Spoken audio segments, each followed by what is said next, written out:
What's up, gentlemen? Hey. What's up, everybody? Welcome to VERAfied. It's coming at you from the Truth Studios in Ganya Heights, Guam, USA. Hey, I got the two studs, the two game changers. The legend, Brandon Vera, and the Chief Franklin Arriola. What's up, boys? How you doing, Chief? How's it I'm going? doing well, Sir JM. Doing good, JG. You know it. what? You know we do it. Life is good, man. Glad to be back. We're blessed. We're glad blessed. to be back. We're blessed. Can I just say this, right? I was going to piss off everybody, maybe our international audience, but we're Americans, so I'm good. Proud to be an American. Can't complain. I cannot complain. Can't complain, right? And speaking of that, right? Always want to give a shout out to our veterans. As a matter of fact, we're going to start out by saying thank you for your service, Mr. Air Force veteran Brandon Vera. Thanks, everybody. Yes, thank you very much. Shout out to the Air Force, Chair Force, all of the cool guys and gals in the world. And you know all the other branches of government, right? The military badasses. Yo, you're going to put it to me? I'm going to put it to you, Marines. man. Marines. Navy. Yeah. Army. Army National Guard. And of course, the Air Force. Guam Army National Guard. See, this is why Space Force. Space Force, the new one. Space Force is real. This is We're in Guam. This is why I put so much pressure on the Chief, because he likes segues, right? Perfect segue into our brand partners, Guam Army National Guard. Thank you, Yeah, Army there you National go. Guard. Yeah. Our four badass brothers in the production side, the three blind mice. Three blind mice plus one. Guam Windward Memorial. Bobby Salas. Yeah. Thank you, Get your Mr. plug Salas. today. Yeah, get your Thank plot you. today, And as then, we of say. course, Grapplers Quest and Truth Apparel. In the house every day. Shop.brandonvera.com. Everything's on BrandonVera.com. Go there. All Go of it. register for GQ. All things, On there. everything, Brandon Vera, BrandonVera.com. All right. Gentlemen, as always, we have a packed show, so we're going to get right into it. Let's go. Hey, this is our segment, Truth Be Told. Oh, all right. All right? And this is presented by, of course, the Guam Army National Guard. 20% of Guam's land is occupied or utilized by the United States military. 1 in 8 people have served or are currently serving in the armed forces. A conservative D.C. think tank even commented that Guam is essential to the security of the American citizenry. Yet, many Americans either don't know where Guam is or our island's importance to the protection and defense of our country. Can either of you or both, I would love to have both of you guys explain, what does it mean when they say that Guam is the tip of the spear? I'll let you guys arm wrestle on Chief. who starts first. Okay, cool. Chief, yeah. Tip of the spear, that to me, that's always acknowledged Guam's geographical location in the Western Pacific, specifically in the Indo-Pacific region. And what that means is certainly our position relative to our allies, the Philippines, Japan, Korea, Taiwan, but also in proximity to one of our adversaries. I won't say enemies, but one of our adversaries. We do still do some economic stuff with them, trade with them, mainland China, right? And so with things heating up around the world, I mean, as you all know, heating up around the world, Ukraine, we got the Middle East now, and then the CCP, always out there lurking, they're always working 24/7, 365 to take us out in one way, shape, or form, right? Hopefully it doesn't get to that militarily, but we got to be ready. Guam is at the tip of the spear for that readiness. You know, just to add on to what Chief is saying, because most people don't understand the geographical location of Guam. I didn't, and I traveled the world a lot, you know, and I didn't realize it until I came here from the Philippines. To take everything that Chief just said, I'm just going to make it real simple and add some timelines to it. From Guam, you can get anywhere in Asia in 3 to 3.5 hours by commercial airplane. Sometimes 4.5 into the deeper parts of Asia. Depending on what type of missile is flying in the air, it can get from anywhere in the world to Guam or us to them within 20 to 45 minutes. And that's on old stuff that I know about. And I know they've just been upgrading more and more ever since I've been on island since 2018. So I'm pretty sure that things can travel to and from 20, 15 minutes now. I can only imagine. So when we say tip of the spear, we're in already. We just need to be leaned on a little bit. The reason why this question comes up, gentlemen, is we hear it with such broad strokes. Guam has military bases. They almost seem like, they have a commissary and a shop mart and a gas station. And really what it comes down to is a lot of the defense for our country is going to generate from Guam. It's going to no question. It's going to start from Guam. Yep. How do we get the American people? And I mean, maybe this is more of a fair question. Do we care whether they care? I'd like them to care. Yeah, a great question. I always think, I always go back to some of these comments, and one of my favorite congresspersons is Marjorie Taylor Greene, right? MTG, the lady who said, "Well, is Guam part of the United States of America?" Yeah. But I don't hold that against her, because I would ask myself the question: do I know where MTG's hometown is? No, and I don't care. It doesn't matter to me. What matters to me is that she's an American, right? And so people like her who are not aware, and hey, it's okay if you don't know where Guam is. That's part of the educational process. That's why we have VERAfied podcasts. That's one of the reasons why I'm doing this, because I think with technology, YouTube, social media, etc., I think this sort of a podcast can get to those people so they can understand what's important. To put faces, warm bodies to a place and a location. Right, I'm looking out that window right behind you. I know we kind of covered up. That's a gorgeous view out there. I mean, it's beautiful. You could see our airport. You could see the warm Pacific blue ocean. That's why we're here. Yeah, it's the white sandy beaches, all of it. I mean, and so that's number one. But number two, you can also see Anderson Air Force Base, big naval base on Guam, Naval Hospital down right behind us. The new Camp Bloss, that's a Marine Corps base. It's all over the place. And so, yes, I think, this is one of the ways we do it. Along with our congressman, shout out to James Moylan, who's the recently elected congressman for Guam. And he's on the House Armed Services Committee, which, again, I know our last congressman went to the Financial Services Committee, but we always should have somebody on the House Armed Services Committee. That makes sense. Yeah, one of those kind of things. Yeah. Yeah, for me, and you mentioned something, Chief. You talked about Congress. If there's a desire for me to have MTG or any of those other congressional delegates or senators in there to know what Guam is and where we are, it's nice. We do have. You got sandy beaches. We got beautiful blue skies, and that's wonderful. That's why the tourists and the come warm here. people. We got the warm people. Get out of here. But Really? Half a we day. want them to know that There a you go. lot of their protection. I mean, this think tank from D.C. hit it, right? Vital to the protection of American citizenry. I don't know if somebody's sitting around, bumfuck Kansas and, cares about Guam, but you should.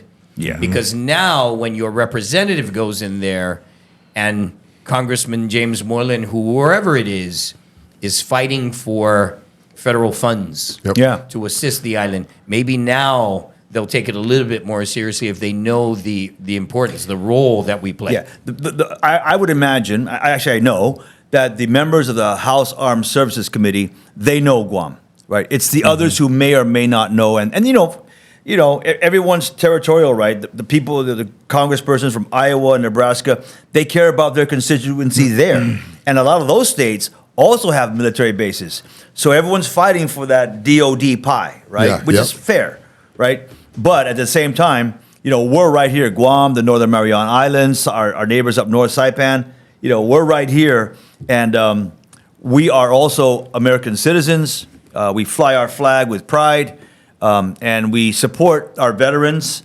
Such Huge as veteran Brandon, population right? here on Guam, huge. yeah. And I mean, we can get into the veterans population on a completely separate Yeah. podcast. That's going to be Right? another episode. Yeah, absolutely. for sure, Yeah. for sure. One thing I want to add, sorry, Chief, to cut you No, off, no, but on you're this good. piece, I wish the rest of the world, the rest of the mainland would realize that Guam is literally the Iron Dome of the West Coast.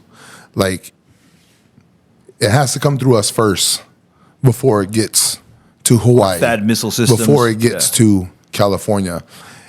If you could put that into your brain, if you can start to chew on that a bit, it becomes a lot easier to understand why Guam needs the funding, why Guam has the THAAD system before anyone else in the world had it. We don't have the THAAD system now, I think. I think we sell that now. We have something better than the THAAD system. And the THAAD system is Well, the Aegis amazing. Guam system the Aegis Guam system is coming, right? I think it's a few years out, but it's if the DOE is going to spend, I think it's something just a little south of $2 billion in defense missile systems. I don't know. I think we matter. Maybe somebody should care. I'm being told by our amazing director, Bojo Molina, that we need to wrap this up. So I'm just going to wrap this up with this. Yeah, we could have gone on for a sorry, while. yeah. We have not had a president, a United States president, come visit us, even though that's the commander-in-chief. And we have veterans, we have people, 1 in 8 people that serve. So I think the last time we had it, we had I think it was Obama to get gas, right? come past through. Actually, Donald Trump came We through did here. have, we had Donald Trump, of Yeah. course, right? Go Donnie. And he was able to actually speak to our governor, but meaningful. Come here, see the people, hear from us, right? Because we matter. All right. Sorry, Mr. Director. Sorry, Direct. Finish this sentence, gentlemen. In my next life, I will be. Hey, go to him. No. You put me on the spot now. In my next life, Lord. Can I just tell you, my brother Frank will go on. He will just wax poetic and In just my give you next all life. this My next life. intelligentsia about everything. But when I ask for his opinion, he's like, okay, make me second. I love it. I love it. Yeah, no, this is a tough one, right? Because it's so open-ended. In my next life, Brandon, I will be. I'll be greater than I was in this life. Simple as that. Me and Ninja talk about it all the time. Now that we found each other, we understand soulmates. We understand that, you know, after this life putters out, you end up doing whatever you're doing. We need to find each other again in the next one. So my goal is just to keep doing great things until I find my Ninja again in the next one. Wow. Super simple for me. Oh, that's pretty deep. Hey, you got that Chivas bottle here? How about some Johnny Blue, right now? No way, it can't be that deep. Come Chief on. was huh? thinking, I was going to say in my next Hey. life, I'd be a carpenter, but you went profound. I just got to go to an event after this production. I'm just trying to figure out what I'm going to wear. Shit. Sorry, Chief. Finish No, this all sentence. good, all good. And by the way, Finish This Sentence segment is brought to you by the Guam Army National Guard and 3 Blind Mice. You know it. 3 blind mice. Yeah. Finish this sentence, Okay, Chief. here we go. Guam is ready for. Oh, yeah, I saw that one. Legalize cannabis. Can we do that? Like, Yes. what are we waiting for? Like, seriously, the lab? Wait, Well, really? Lab, Dude, and I then remember- A lab, rules really? and regulations should be done by the time we're dead. I Listen, remember man. I was still working for the governor of Guam in 2015. James Gillen was the director of public health who has oversight of this lab. And we were talking about it, 2015, 6, carry the 1. Yeah, to use a John Mafnas Back line. then. We still don't have our lab.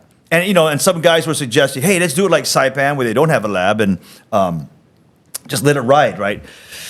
No. You got to have the lab. I have issues with a no lab. Particularly because a lot of people who consume this stuff, you want to make sure that they're getting exactly what they're paying for, right? Correct. That Especially being since said, many of them we might be need to children. hustle. Yeah. And then, of course, there's always this issue of, is Guam big enough to support a laboratory? And I think there's enough technology out there, enough smart people to put the correct and proper business model to pay for a lab. So we're ready for cannabis. We need to go full retail, delivery, all of it. And the lab is a sad excuse because you can ship everything out at random and have it tested there at facilities that are already available throughout the world, a lot in Colorado, a lot in California. Yeah.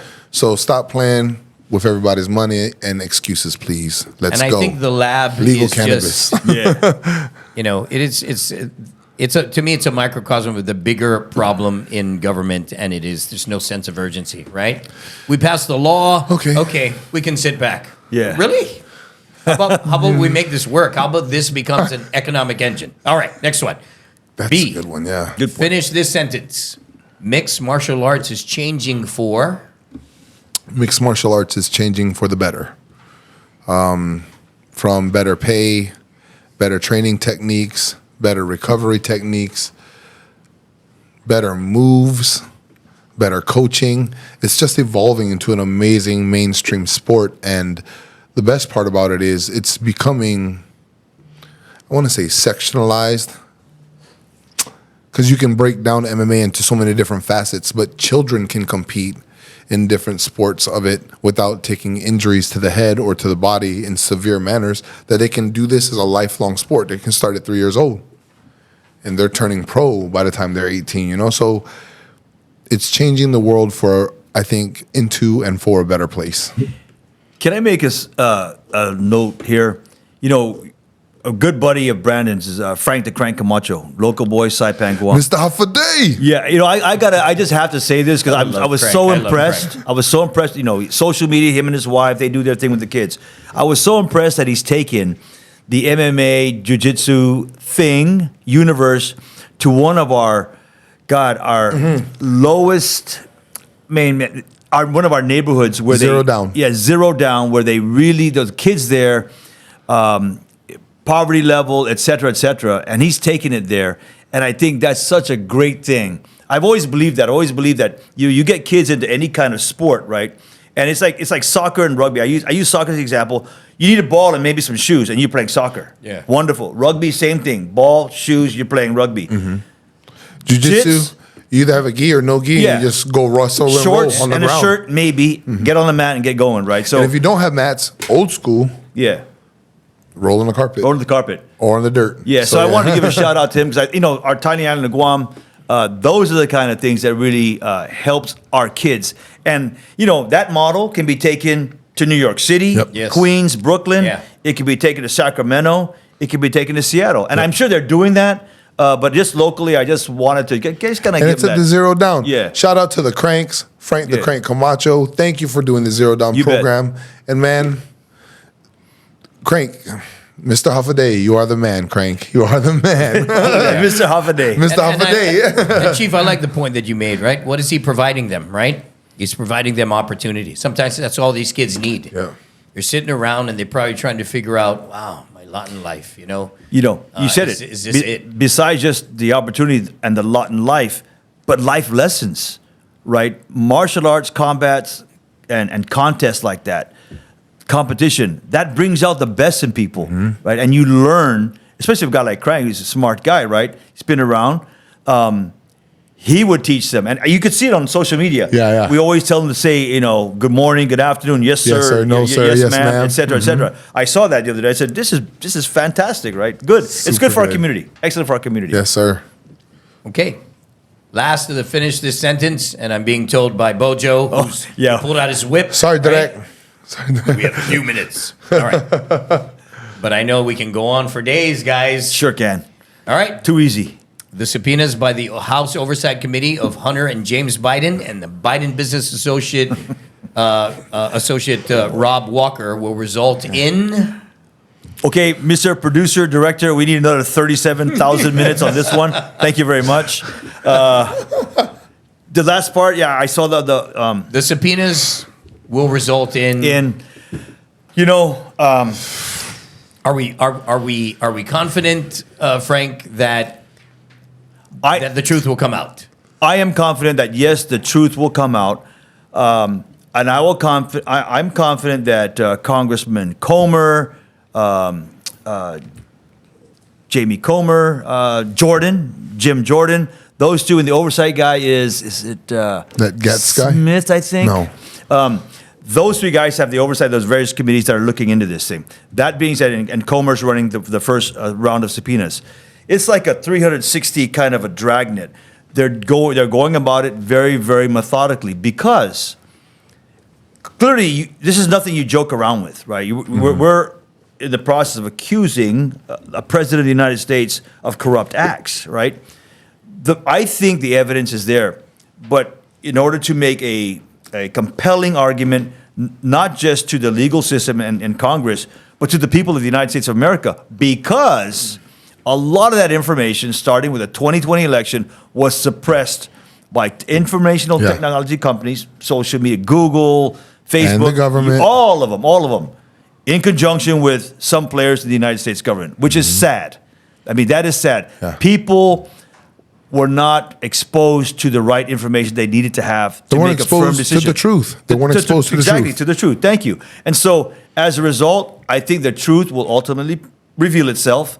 And at that point, because they're still pushing back. I mean, you listen to these almost mouthpieces for the Democratic National Committee. It's are you not paying attention? Mm-hmm. And I get you. We got to play team every now and then. But after a while, and one of my columns I wrote, which team are you on? Are you on Team USA Yeah. or Team Your Own? Yeah. Kind of ideology, right? Your own narrative, so to speak. So I Gotcha. think obviously the truth will prevail, as we know.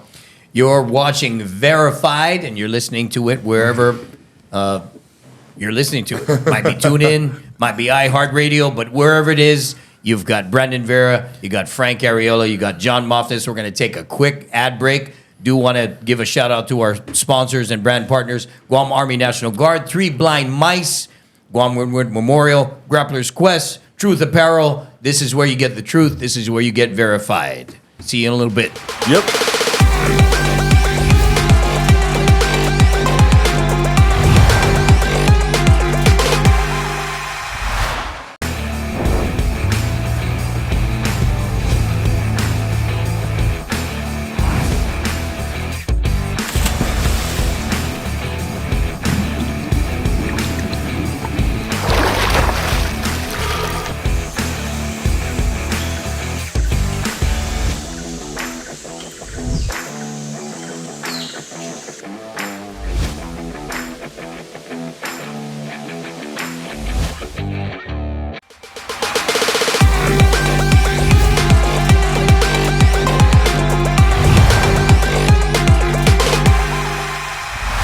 All right, it's time for Verified Mail. This is brought to you by the Guam Army National Guard and Guam Windward Memorial. All right.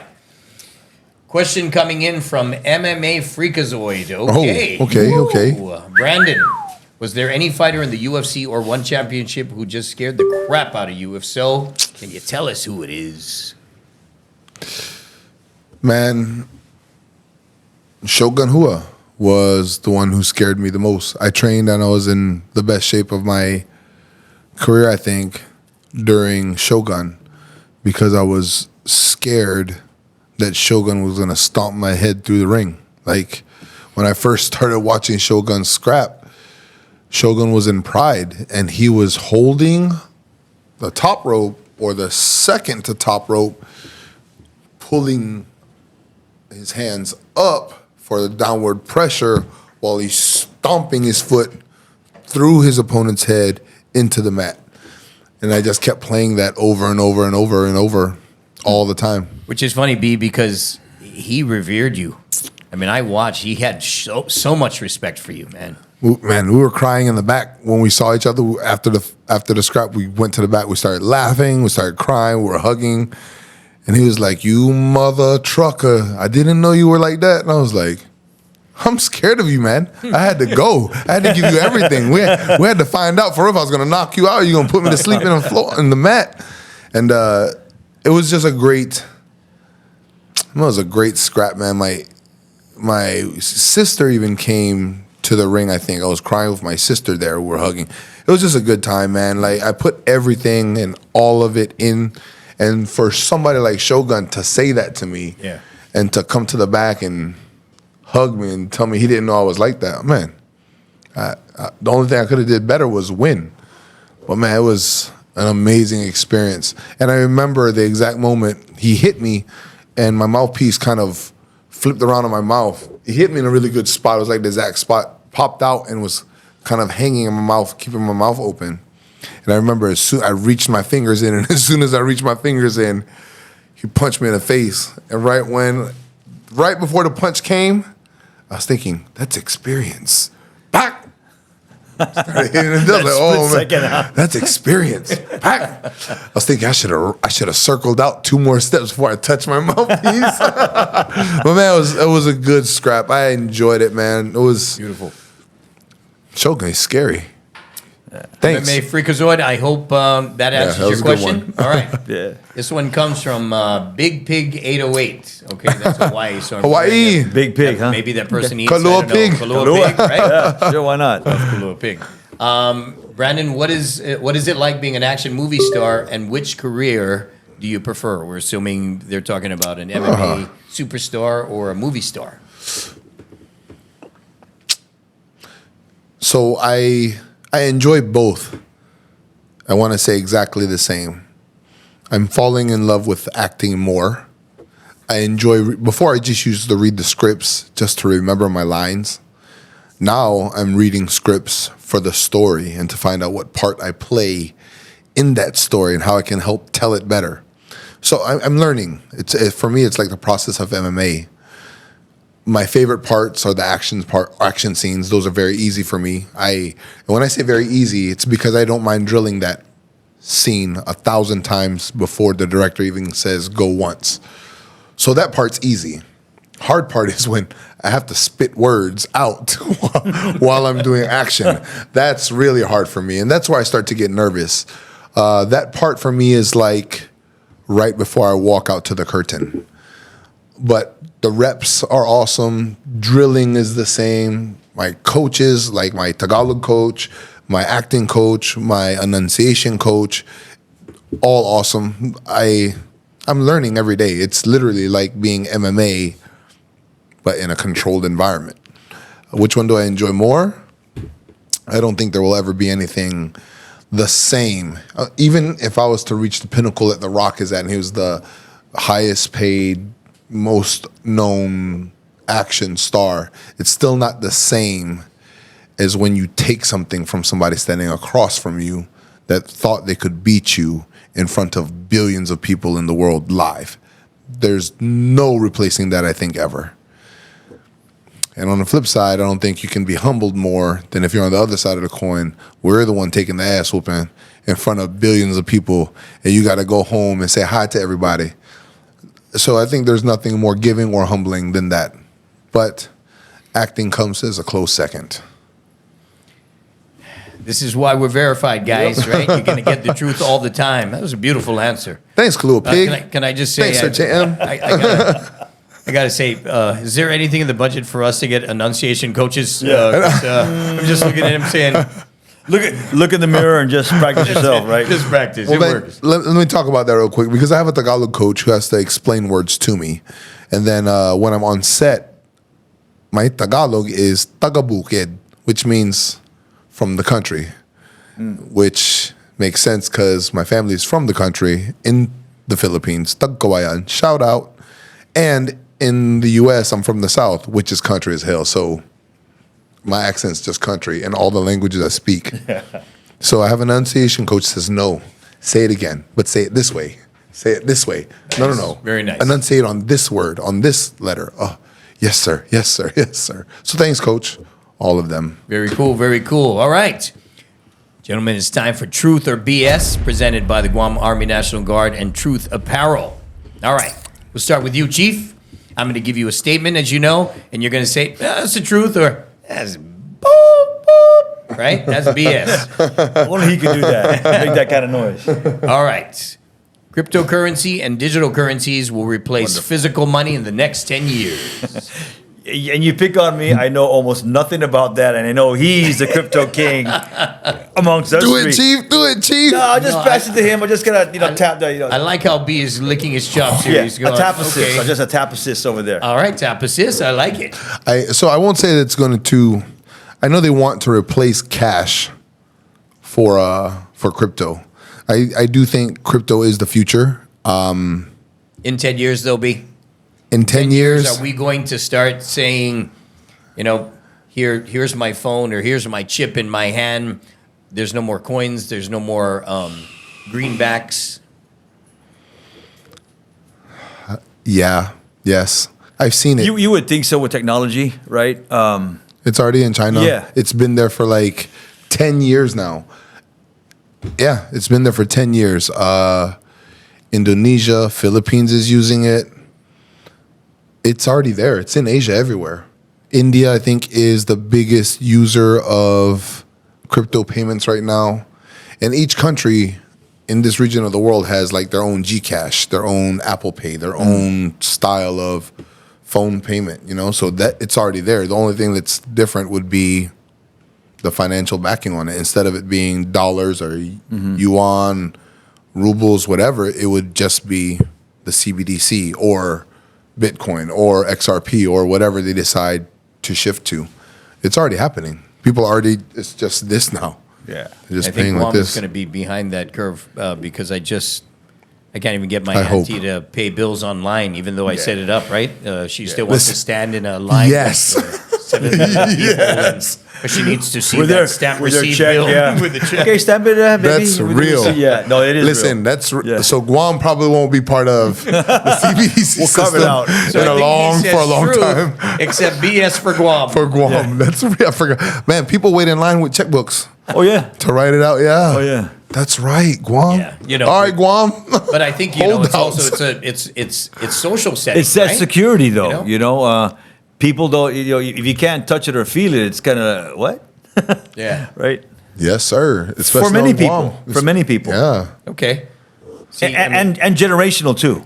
you right? know this. You know cryptocurrency, right? And so yeah, I'm glad we Gosh. threw that question to you, which That's a means good one. that statement 2. Oh, yours, I get Chief. this Let's Truth or go. BS. We give this to the I can't chief. tap assist this one either. This one's yours. Okay, actually, I think you're going to like this one. Nikki Haley and Ron DeSantis separated themselves from the rest of the field of Republican presidential candidates, Senators Tim Scott, former New Jersey Governor Chris Christie, and Jeez. entrepreneur Vivek Ramaswamy in the GOP's third primary debate. Is that truth or BS? Nikki Haley and Ron DeSantis Yeah, wiped gotcha. the slate. I thought they just didn't show up. Yeah, that's kind of tough because Donald Trump's way the frick out here, right? And he's almost a slam dunk, like 99% he's going to win the nomination, short of him getting convicted, handcuffs, and locking him in a cell. And even at that, he would That probably might go to still run. 100%. Yeah. It might go to 100% His then. MAGA base is very solid. Actually, not his MAGA. His base is very First solid. presidential candidate to win from cell block. Yeah. But here's what I will say about that. I think those three people that you mentioned, DeSantis, Nikki Haley, and Ramaswamy, I think they could all be presidents of the country one day. No question. On the debate stage, Nikki Haley, she shines very well, and she's tough, right? She's smart. She gets foreign policy. So she would be a very, very excellent president. I think DeSantis also would make an excellent president, executive level, within the government, state of Florida, and Ramaswamy on the private sector side. So to your question, did the two outshine everybody else? Should the others just call it a day? Truth or BS? Should they just call it a day? Oh, sorry, Chief. Yeah. Yeah, that's the question that's being asked. See, people have to Around start dropping off, everybody, right? Because somewhere in there, Donald Trump dictates. I mean, he's the elephant in the room, so to speak, right? He Yeah. dictates all of that, right? So, when you look at a landscape like that, when you're talking about 5 or 6 different candidates, it's not that easy to make it true. Yeah, yes or no, right? It's a hard question to ask. It's so complicated. It's very complex, right? When you look at the mathematics of the political landscape, right? I think, right? Okay. So, did they separate themselves from everybody else? God, by 1 point? I mean, Okay. yeah. So you know what? We're going to say the chief thinks that's BS. BS, yeah. right? If I had to. Okay. And as long as Donald Trump is hovering, right? Everything else is either a placeholder or you Yeah. know, Yeah. kind of window dressing at this point, right? Yeah. Not to take That's anything real. away from And those you know guys. what? but- Both parties have that kind of dynamic, right? So, both guys, Biden, Trump. Nobody wants, but yeah. Yeah, they're old dudes, right? Okay. So what happens to the B team? What happens to the next level guys? They have a future. It's just a matter of what happens to Trump. Biden is the same thing. I mean, the bulk of people who want to control Washington D.C. want him to run. They need him to run. They need him to run. Yeah. But then the other guys say, well, shit, if he runs, based on his record, his polling numbers are in the toilet, right? So they're like, man, we should tell this guy to drop out. So maybe someone like Gavin Newsom will come in. So when I say Gavin Newsom, what do the Kamala Harris people say? Well, wait a minute, she's in line. You can't just bring this suave dude out of California and take over the black Indian woman, because you have to check the box in the DNC, right? You know, Yes, absolutely. You have to have that, Equality. right? Yeah, equity, all of whatever that stuff means. But seriously, They have their own problems there, and they've got to figure that out. I mean, they were throwing out Michelle Obama too out there in the mix because Barry is still pulling the strings. Right. All his people are in these powerful cabinet positions. I don't mean to keep dragging this conversation on, but there's a lot we can uncover with that. I appreciate that, Chief. All right, B. Yes, sir. My favorite segment. Okay. What's this one? Because it gets you guys to think and have fun and squirm a little bit. I get anxious right? in this one, man. Top 5, whatever, right? That's right. Well, this is the VERAfied Top 5. Okay. This is presented by Guam Army National Guard and Grapplers Quest. All right. We're going to start off with B. 5 people who've never run for president that you would love to see run for president of the United States. 5 people that have never run? Never run, and maybe never in politics. Just when you sit there and you think about it, right? Can they be alive? Or can they have passed? Alive, dead. I mean, on one of our last episodes, right? You threw out AH. I mean, you know, when you do that, brother, that means that my brother B is so profound, such in deep thought that absolutely. No, I just have a lot of time on my hands. George Carlin, the comedian. I love Carlin. I didn't see that coming anywhere. I grew up with Carlin, right? Yeah. So I didn't see that coming, but Richard Pryor. My dad's favorite. Richard Pryor. See, he didn't mess around. He just shot it straight. Yeah. Martin Luther King. I would like to see him. What he could have did, because man, it wasn't just his voice. He would have been something. He would have been something. He was a movement, man. Like he moved people. So I would like to see him move people. Man, and a lot of people are gonna be mad about this one, but I would like to have seen. Talk about him however you want, but I would like to have seen Pat Robertson run in politics, the Evangelican 700 Club guy. Yeah. Like he was another person. Man of faith. Yeah, man of faith. He can move people. He did a lot of great things in Virginia. Like we grew up from the 700 Club, like right down the street from us. So before satellites were a thing, I already knew what satellites looked like and where they were and how they're positioned up, because they were already doing big things from the 700, from Regent University back in the day when I was growing up as a kid, man. So I've seen him hold it together, and I've seen what he's done with his empire. I would like to have seen what he could have done with the United States. 5th one, man, just like a dark horse, somebody just to see what would happen. ODB, Old Dirty Bastard, because he was playing on the system.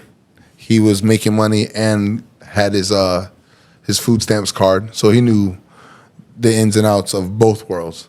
So just to have an idiocracy moment, I would like to have seen what he would have done. What a trip. Or so many different versions of America. Yeah, I know, you're right about that. B, I'm just going to tell you, right? Anybody tuning in right now, right? Either the jaw drops all the way down to the ground, but right, this is what we do, right? We want to provoke thought. That's why you are tuned in to VERAfied Podcast. Chief. Wow. So the reason why this segment gives me anxiety, I can almost never think of 5 things of anything of what I'm going to be doing that particular day. Yeah. Right. Okay. Now that being said, living, dead or alive, who I'd like to see run for president. You know, the previous question, right? Politics to me, you know, I've been in it for a while, so I understand. Like they can get really, really intricate, right? And you always look for that perfect candidate, and the perfect candidate never surfaces, right? So, and I'll just talk about Donald Trump as an example, and the reason why I want to talk about him, not because I love him, but because he came out of nowhere as a reaction to the Obama administration and all their policies that they pushed forward, right? And Obama had certain successes and certain failures, obviously. And then his administration was copied up to Biden, and Biden, it's just a mess, right? So Donald Trump, private sector, self-made man, billionaire, able to negotiate with people around the world. Easy, he can do that. I like people like that who've seen the world from a certain level. Right now, a guy who I think who could possibly, if he ever decided, was someone like a Michael Jordan, right? And I'm a Jordan guy. He's my contemporary. I saw him. I mean, I saw him on the basketball court. I saw him in business. and he's very successful. He knows people, right? Someone who I think who could motivate people. And I always go to these sports guys, these athlete-led guys.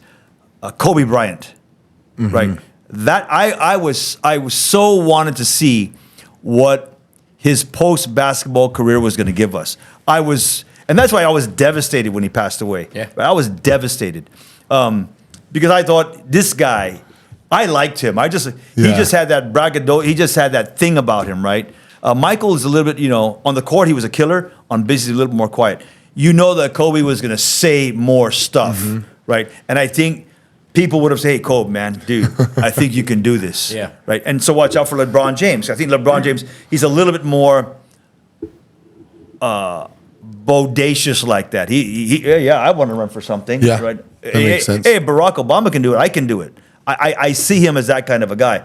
So those are individuals I think. And then there's people who we don't even know about, right? Who are working in the private sector, so to speak. They run multi-billion-dollar. If you can run a multi-billion-dollar company, you can run the United States government. And that's where Donald Trump stepped in it in a big way. Now, this Ramaswamy guy, this guy, he's sharp. He gets it. And if you saw him in the third debate, he took it to everybody, bro. I mean, he went after Nikki Haley. He told on everybody. Yeah, exactly. Yeah. He told on everybody. Yeah. And that's why I think, he's Even the moderator. dude, he went right after NBC. He went after He goes, NBC. yeah, exactly. You propelled this thing for years on your network.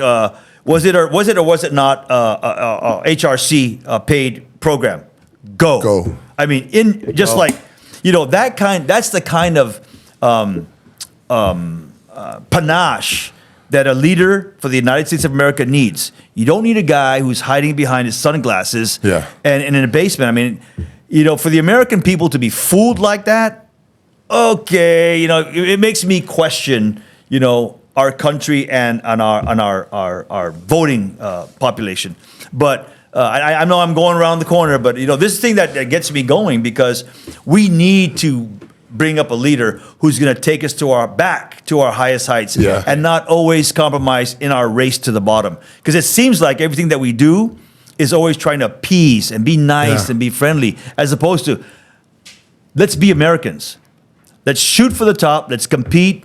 And whoever wins, wins. Yeah. I think We we lost can forgive that. the Chief Sorry, not yeah. giving us 5. Yeah. Because Michael That's all Jordan right. and Kobe, it's kind of monsters, right? They're kind of equivalent to about maybe 10 Yeah. people, right? That's like when you pulled up JC the other day, Jesus Christ Yeah. for dinner. I was like, man, that's not cheating, fair. man. That's cheating, man. He cheated. He pulled up Michael Jordan, man. But I think those two guys, especially Kobe Bryant, I like people who are real. Yeah. Right. Yes, sir. No BS, and you can hear it coming. You ever watch, not to digress, but you ever watch these Biden administration cabinet members in front being grilled by United States senators like Josh Hawley? Yes. Yeah. They ask a straight question. It's a yes or no question. And granted, in your line of work, it's difficult to put out a yes or no question. These guys never, ever have said yes or no. No. Never. They don't And to answer the question. They answer something else. That tells you that you're not in it for the right reasons. You're in it for your own team as opposed to the United States of America team.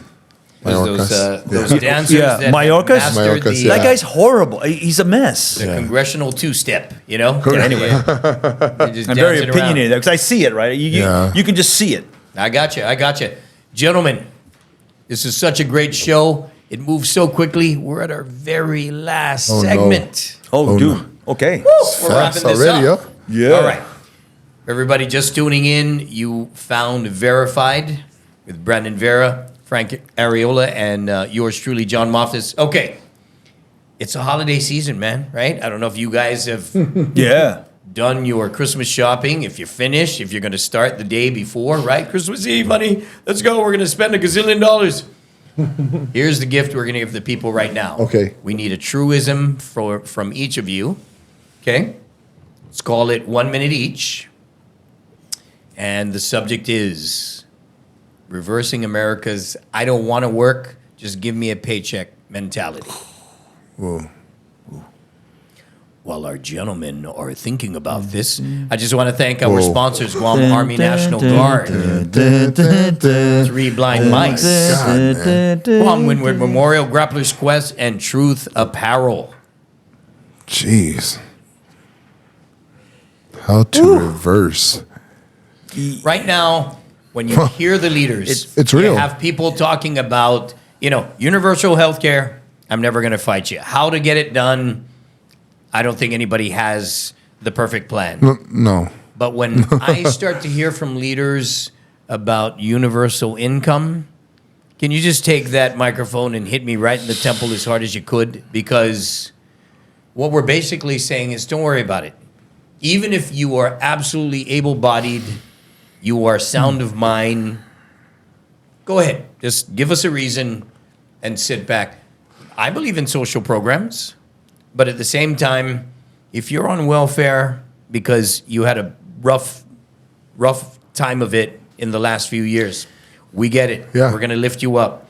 If you're on welfare for the rest of your life, No. and you're in your late 20s, I've got an issue with that, right? If this is where it is. Recently, just here on Guam, and I'm sure it disturbed you, it disturbed me. There was a survey that was done, and people are saying, God, there aren't job opportunities. Sure, our government, our island, we could do better to create careers rather than just jobs. But that being said, the survey had 50,000 people who said plainly, I don't want to work. Yeah. Let me start, or at least attempt to answer. That's a loaded question in It a really big is. way, because it's deep and there's a long reason behind it. And exactly, it's Yeah. a deep question, and it comes over not since COVID. It was way before then. It was, if I wanted to put kind of a timeline, it's in the '60s when and you're right. Everyone wants to help those, give them a hand, throw a hand up, right? And there are those who need it.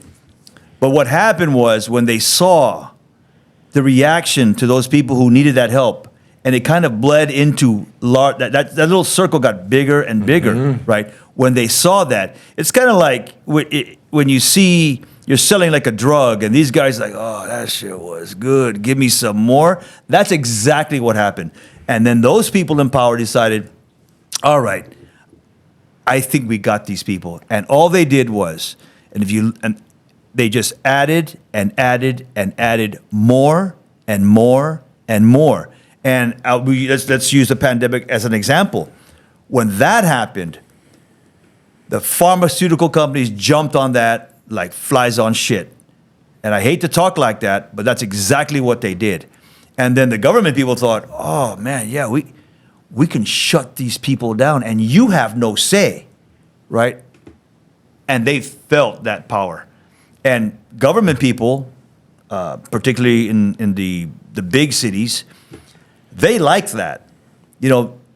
I've been in a fairly high position in a government, small government, but if you're not careful, if you don't check your ego, you could be consumed by that kind of power. And you see it here in a small community like Guam, right? But you also see it in DC. You see it like all over the place. So that's how. So all that question refers to just being fed, more government programs and more. And that's why I always wonder when I was a young guy, when I see these guys, congressmen, why are we always funding this? We need to cut that down and make, et cetera, et cetera. I always wondered, why were you against social programs? Well, it wasn't the social programs that were the bad things. It was the periphery and the rationale for expanding it. And when you see this, like the COVID pandemic, even to this day on Guam, we just got the speaker on Guam talked about extending the power credit, $100 per month for the next 3 months. I mean, that's that can be, that's like crack, man. You got to watch out for that stuff, and it removes the incentive for work. It removes the incentive to shoot for the top, to be competitive, to shoot for meritocracy. Right, we're just being, our people are being stripped, and our people, Americans, are being stripped by that, and I don't think we're not heading in a good place. Okay, based on that. That was over 1 minute, so sorry. This is really a huge topic, and I think what's going to happen is, and this is what we do here, and this is what we want to do here, is we want to not only open Pandora's box, we want to break it open and have it branch out into all these things, because we need to talk. That's why we have the VERAfied podcast, right? We want to give an alternative view, a different perspective, so that we get people's And just minds going. shed light on it. Absolutely. Right? Doesn't have to be a perspective. Just shed light on it. So, B, if I could, we are going to wrap up this episode. It's been amazing. Thank you for sharing your thoughts, Chief. You and B. Thanks, Sir Jim. Amazing as always. Folks, you've been verified, and we just want to thank you for tuning in. Again, thanks to our brand partners. Oh. Thanks to our great production crew. Thank you, Joe. Three Blind Mice. Robert. Three Blind Mice, yes. Robert, do we look at your Duke. sexy body, or do you look at that Duke. camera? Okay. Yeah. Boogie, boogie, boogie. Thank you, everybody. You've All been right. verified. Peace. There you go.